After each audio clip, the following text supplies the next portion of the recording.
Welcome to Kenton Teaches. Enjoy the video. You start by preparing.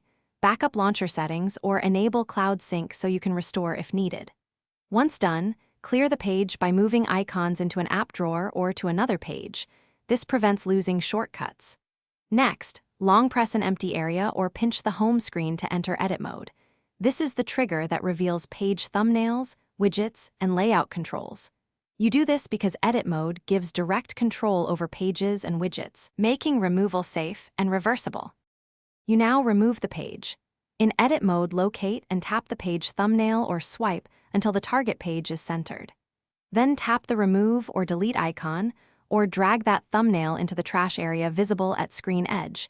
Different launchers use different gestures. Make sure to check widgets separately because some persist even after page deletion.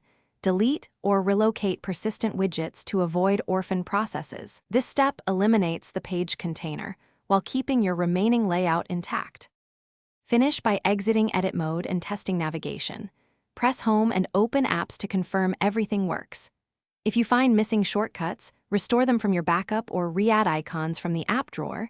You can also reposition widgets for a clean layout. If the launcher misbehaves, reboot the device first. If problems persist, clear the launcher's cache or reset its settings.